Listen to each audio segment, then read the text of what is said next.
Adhyay 18. Arjun said, I'm curious to learn, O the mighty arm, O Rishikesh, master of senses and slayer of demons, the principle of relinquishment and of renunciation. The Lord said, whereas numerous scholars use renunciation for the giving up of coveted deeds, many others of mature judgment use relinquishment to name the abnegation of the fruits of all the actions, while many erudite men insist that since all actions are vile, they ought to be forsaken. Other scholars proclaim that deeds such as yajna, charity, and penance ought not to be forsaken.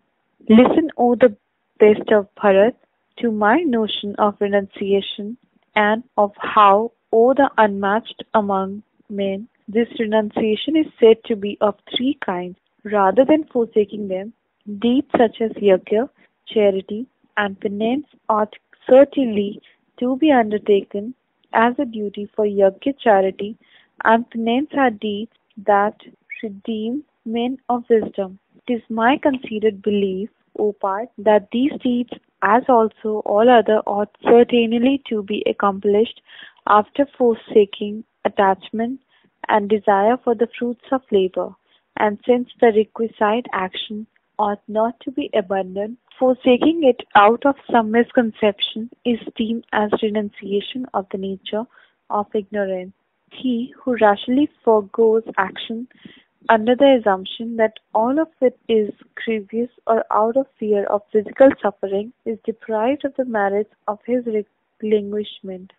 Only that relinquishment is esteemed righteous, O Arjun, which is ordained and practiced with the conviction that doing it after having forsaken attachment and fruits of labor is a moral commitment.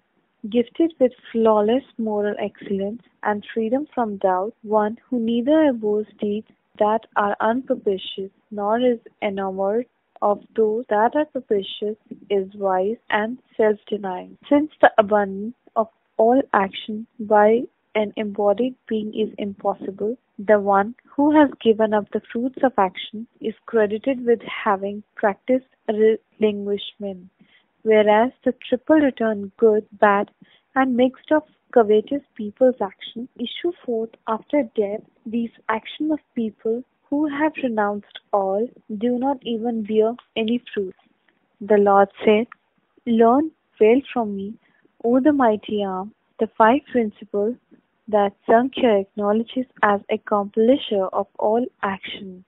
In respect of this, there are the prime mover, the several agents, the varied endeavors, the sustaining power, and likewise the fifth means, that is providence.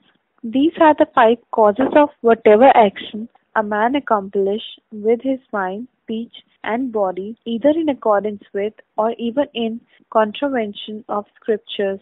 Despite this, however, he who out of his immature judgment views the consummate detached self as a doer is dull-minded and he sees not, though he may slay the man who is liberated from conceit and whose mind is unsullied is neither a killer nor bound by his action.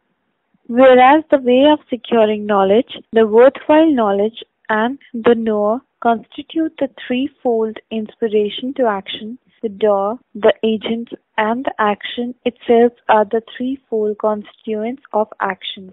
The Lord said, listen to me well on how even knowledge and action and the doer have been graded into three kinds each in the Sankhya philosophy of properties.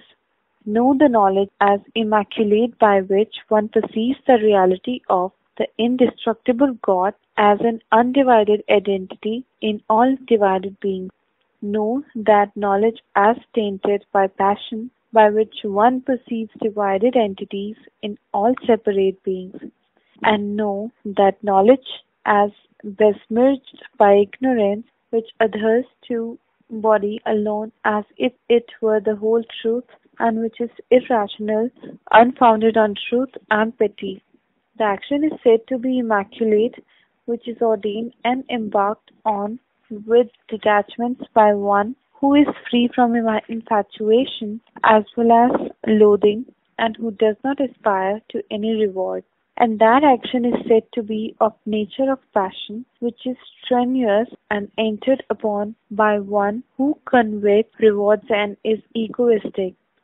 That action is said to be unenlightened, which is taken up out of sheer ignorance and with disregard of for outcome, loss to oneself and injury to others as well as for one's own competence. That doer is said to be of immaculate nature, who is free from detachment, who does not indulge in arrogant speech, and who is endowed with patience and vigor as well as unswayed by success and failure. The doer is said to be of the attribute of passion, who is impulsive, covetous, of the fruits of action, acquisitive, pernicious, vitiated, and subject to joy and sorrow. The doer is said to be of the attribute of ignorance, who is fickle, uncouth, vain, devious, spiteful, dispirited, lazy, and procrastinating. Listen to me too, O Dhananjay, on the threefold classification according to the properties of nature, as I make them exhaustively and respectively of intellect, steadfastness, and happiness. That intellect is immaculate, O Parth, which is aware of the sense of the way of inclination, as also of renunciation of worthy and unworthy action, of fear and fearlessness, and of bondage and liberation. That intellect is of nature of passion and moral blindness, O Parth, by which one cannot even know the righteous and the unrighteous as well as what is worthy or unworthy of being done. That intellect is of the nature of ignorance, O Parth, which is enveloped in darkness and which apprehends the sinful as virtues and views everything in a distorted way. That resolute steadfastness by which, O Parth, one governs through the practice of yoga operation of the mind, the life breath and the sense is immaculate. That steadfastness, O Parth, by which the avaricious man holds fast and acquisitively to obligation, wealth, and pleasure is of the nature of passion and moral blindness. The steadfastness, O Parth, by which the evil-minded man declines to forsake loath, fear, worry, grief, and also arrogance is of the nature of ignorance. Listen to me, O the best of Bharat, on the three kinds of happiness, including the felicity which one comes to dwell in by practice and thus achieves cessation of grief, that happiness which is at first like poison but finally tastes like nectar, for it issues forth from the lucidity of an intellect that has realized the self, is of an impeccable nature. That happiness offspring from the association of the senses with their object, and which is like nectar at the beginning but like gall at the end, is said to be tainted with passion and more blindness. That happiness which both initially finally backboil the self and which arises from slumber, lethargy, negligence, is said to be of nature of ignorance. There is no being either on earth or among the dwellers of heaven who is entirely free from the three properties of the nature. The Lord said, the duties of Brahman, Kshatriya, Vaishya, as also of Shudra are determined by the properties that are born out of their nature, self-restraint, subduing of the senses, innocence, continence, mercy, uprightness, pity, true knowledge, and direct perception of the divinity are the Brahmin's province, born are of his nature. Valor, majesty, dexterity, unwillingness to retreat in battle, charity, and sovereignty are the natural province of Kshatriya.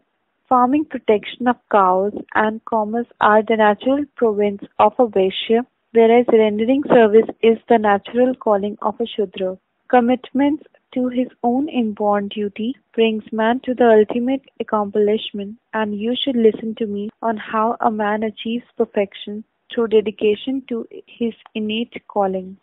By adoration of that God who has created all being and who pervades the whole universe through the undertaking of his natural calling, man attains to final accomplishment. Even though unmeritorious, one's own native calling is superior to the office of others. For a man, carrying out his natural obligations does not bring sin upon himself. One's innate duty ought not to be forsaken, O son of Kunti, even if it is blemished, because all actions are impaired by some flaw or other as fire is shrouded by smoke.